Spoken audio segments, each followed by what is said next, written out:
आज हम करने लगे हैं class 11 Punjab text book board के चैप्टर 2 का न्यूमेरिकल प्रॉब्लम 2.3। पहले अगर मैं प्रॉब्लम की स्टेटमेंट आपके सामने रखूं फिर उसके बाद इसको सॉल्व करते हैं, जो भी है करते हैं, इसको समझते हैं पहले। If a plus a vector plus b vector और उसकी ये साइन क्या है मैग्नीट्यूड का is equal to a vector minus b vector, then prove that vector a and vector b are perpendicular to each other. यानी वो कह रहे हैं कि दो वेक्टर्स हैं ए और बी, अगर उन दोनों को प्लस करके उसकी जो भी मैग्नीट्यूड की वैल्यू आएगी, यानी जो भी उसका नंबर आएगा या यूनिट के साथ जाहिर है जो भी वेक्टर का आंसर आएगा, वो उसकी जो नंबर है वो बराबर होगा अगर मैं उन्हीं दो वेक्टर को आपस में माइनस करूं, सब्ट्रैक्ट करूं और उसकी मैग्नीट्यूड के साथ उसको देखूं। लेकिन ये सिर्फ कब हो रहा है जब ये दोनों वेक्टर्स क्या हैं परपेंडिकुलर, यानी कि अगर परपेंडिकुलर हम किसे कहते हैं, एक लाइन अगर दूसरी लाइन के साथ 90 एंगल बनाए तो उसे हम कहते हैं परपेंडिकुलर। इस केस में क्या है कि अगर एक वेक्टर है और वो दूसरे के परपेंडिकुलर है तो हम इसको क्या कहते हैं, या आप कहते हैं 90 एंगल बना रहा है तो हम इसे कहते हैं ये परपेंडिकुलर वेक्टर्स है।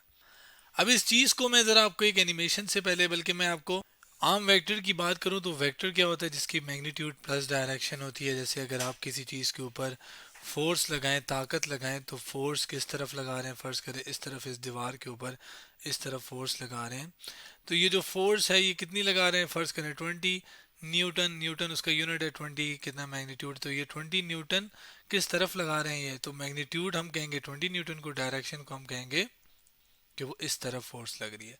तो ये फोर्स क्या है, एक वेक्टर है जिसके अंदर दोनों चीज़ें हैं। अब यहाँ पे ऐड और सब्ट्रैक्ट करना है, इसको पहले मैं इन दोनों चीज़ को मैं एनिमेशन से प्रूव करता हूँ, फिर उससे हम परपेंडिकुलर वाली बात भी समझेंगे और फिर उसको मैथमेटिकली भी सॉल्व करेंगे। ये एनिमेशन मैंने fed.colorado.edu की वेबसाइट से दिखा रहा हूँ, वहाँ से उठाई है। फर्ज करें ये एक वेक्टर है जिसको मैं यहाँ पर ड्रॉ करता हूँ और ये आपके पास दो बक्स है, दो बड़े बक्स है, ठीक है। ये इसका वैल्यू है। एक और वेक्टर बी, बी को मैं उठा, चलें इसको मैं ज़रा यहाँ पे लिख लेता हूँ ताकि मैं एक और चीज़ भी समझा सकूँ बाद में। बी वेक्टर जिसको मैं थोड़ा छोटा कर लेता हूँ, और चूंकि दोनों परपेंडिकुलर हैं यानी दोनों का एंगल ये देखें तो ये 90 एंगल बन रहा होगा, ठीक है। तो अब दोनों का सम करूँ तो सम आंसर इसका क्या है, वो ये है, यानी ये रिजल्ट है इसका, ठीक है। कैसे आता है उसकी डिटेल में मैं फ़िलहाल नहीं जा रहा। अब ये रिजल्ट है किसका, जो पहले आया है। अब अगर मैं क्या करूं, इसी b को उलट कर दूं, नेगेटिव का मतलब देखें ये मैंने दोनों को ऐड किया है यानी a प्लस बी। अब a माइनस बी में b को मैंने उलट करना पड़ेगा, तो b को उलट करने का मतलब ये है। अब आप देखें तो वैल्यू क्या है वो, अब डायरेक्शन उस रिजल्ट की जो आंसर है दोनों के माइनस करने के बाद वो है डायरेक्शन तो इस तरफ है, लेकिन अगर मैं इसकी वैल्यू की बात करूं तो वो है 11.2, और जबकि इस केस में भी कितनी थी 11.2, यानी मैग्नीट्यूड सेम है, फर्क डायरेक्शन क्या है, लेकिन हमने इक्वेशन में मैग्नीट्यूड को ही इक्वल रखा है। तो एनिमेशन से तो समझ आता है, वेक्टर ड्रॉ करने से तो समझ आता है, लेकिन मैथमेटिकली भी इसको प्रूव करना है, कोई मुश्किल नहीं है। वो भी सॉल्यूशन पे आते हैं। सॉल्यूशन के लिए इसी इक्वेशन की इस्तेमाल करूंगा मैं। अब देखें एंगल मुझे बताना है कि ए और बी परपेंडिकुलर है। परपेंडिकुलर बताने के लिए यानी मुझे एंगल के बारे में पता होना चाहिए। अब एंगल यहाँ पे मैं प्लस में भी कहीं नहीं देख रहा, माइनस में भी कहीं नहीं दिला सकता। मैं एक तरीके से आ सकता है, अगर मैं किसी तरीके से ए और बी को आपस में मल्टीप्लाई करवाऊँ, यानी उन दो वेक्टर्स को मल्टीप्लाई कराने से जो वैल्यू आती है फिर उससे मैं अंदाज़ा लगा सकता हूँ।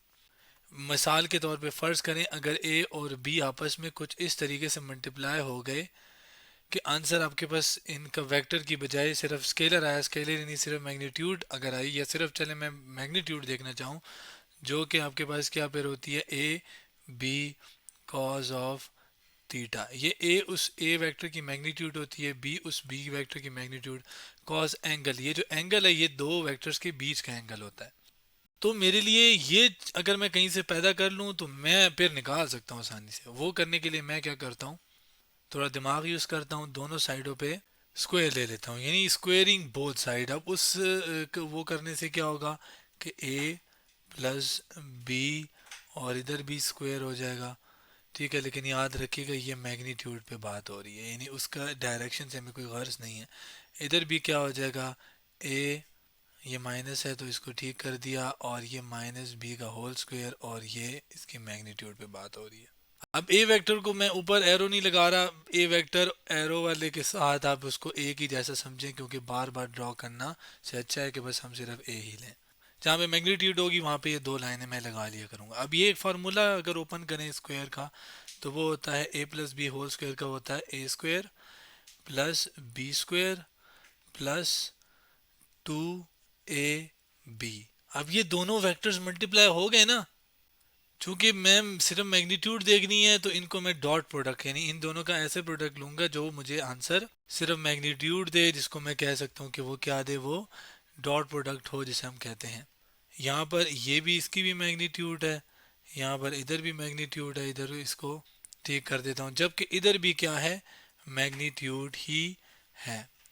राइट साइड पे देखते हैं, राइट साइड भी a minus b whole square हो जाएगा, वो होता है ए स्क्वायर, उसकी मैग्नीट्यूड ज़ाहिर है उसको मैं लिखता हूँ प्लस बी स्क्वायर, जबकि यहाँ पे आ जाएगा -2ab। अब यहाँ पे मैग्नीट्यूड वाले साइन भी मैं डाल देता हूँ, ये भी मैग्नीट्यूड और ये भी, इसी तरह इसका भी और इसका भी, ये भी डॉट प्रोडक्ट है। सिंपल बनाते हैं कुछ इस तरीके से कि ये ए का स्क्वायर है, ये ए का स्क्वायर है, दोनों लेफ्ट हैंड साइड पे एक जैसी टर्म है तो ये और ये कैंसिल, इसी तरीके से बी वाली भी कैंसिल हो जाएगी, इसी तरीके से 2 भी कैंसिल हो जाएगा, माइनस आ जाएगा अलबत्ता, यानी कि यहाँ पे क्या रह जाएगा, ए डॉट बी को ओपन किया जाए तो वो होता है a b cos of theta, जो कि मैंने आपको शुरू में बताया था। जबकि इधर क्या आ जाएगा, ये भी a b cos of theta, लेकिन यहाँ पे जाहिर है माइनस आ जाएगा। अब ये दो सेम टर्म में हैं, ये इधर माइनस हो रही है, उधर जाके क्या हो जाएगी प्लस। इस चीज़ को मैं नेक्स्ट स्लाइड पे कर लेता हूँ, यहाँ तक मैं आ गया हूँ। यहाँ पर अभी क्या करते हैं कि ये वाली पूरी टर्म उधर आ जाएगी, तो ए बी क्या हो जाए cos of theta plus a b cos of theta equal to, यहाँ पे कुछ नहीं रहेगा तो वो ज़ीरो आ जाता है। अब जैसे आपने देखा होगा क्या बोला कि a प्लस ए क्या होता है, 2a होता है, यानी वही चीज़ दो बार हो रही है प्लस। तो इधर भी मैं यही करूँगा कि ये पूरी चीज़ और ये पूरी चीज़ ये ऐड हो रही है, तो इसको मैं ऐसे करता हूँ 2ab cos of theta is equals to 0। अब 2 तो नंबर है ना, उसको तो चले साइड पे करें। a मैग्नीट्यूड है, उसकी कोई ना कोई वैल्यू है, यानी a कभी भी ज़ीरो नहीं हो सकता। हमें पता है दो वेक्टर्स हैं, उसके कोई ना कोई वैल्यू है तो वो ज़ीरो नहीं होंगी। b भी कोई ना कोई वैल्यू है, वो भी ज़ीरो नहीं हो सकता। अब ये मैं क्यों बात कर रहा हूँ, 2 तो चलो है ही नहीं ज़ीरो ना, इन तीनों को मल्टीप्लाई करने से आंसर ज़ीरो आ रहा है, यानी इन तीनों में से या तो a ज़ीरो है या तो b ज़ीरो हो सकता है या तो ये चीज़ ज़ीरो हो सकती है। अब a हो नहीं रहा, वो तो हो नहीं रहा, b भी नहीं होगा ज़ीरो क्योंकि उसकी भी कोई ना कोई वैल्यू है। लास्ट में चीज़ रहेगी है कॉस थीटा। क्या कॉस थीटा भी ज़ीरो है, हो सकता है, बिल्कुल हो सकता है, सिर्फ एक शर्त के ऊपर या एक चीज़ के ऊपर, कब, जब थीटा की वैल्यू क्या हो उस चीज़ के लिए दोनों साइडों पे इन्वर्स लेते हैं, तो ये इन्वर्स लिया जाएगा ज़ीरो का, जिसको मैं यहाँ पे कैलकुलेटर से ये ज़ीरो, इसका मैं टेक्नोमेट्रिक में जाता हूँ, इन्वर्स पे दबाता हूँ, कॉस इन्वर्स ज़ीरो का लूँ तो आंसर क्या आता है 90। यानी कि आपके पास थीटा की वैल्यू क्या आई यहाँ पे, वो आ गई 90। अब 90 क्या है, कॉस थीटा, थीटा क्या था, थीटा हमारे पास जब हमने ये डॉट प्रोडक्ट ओपन किया था, ओपन करते हैं तो मैंने शुरू में ही बताया था कि थीटा होता है ए और बी के बीच का एंगल, यानी ए और बी में क्या एंगल है, वो है 90 एंगल। 90 का मतलब दोनों वेक्टर्स क्या हैं, परपेंडिकुलर हैं, और यही चीज़ तो वो सवाल में पूछना चाहता था कि प्रूव करें कि दोनों वेक्टर्स क्या हैं, परपेंडिकुलर हैं। तो क्या हमने प्रूव नहीं किया एंगल निकाल के कि वो 90 एंगल हैं? जी।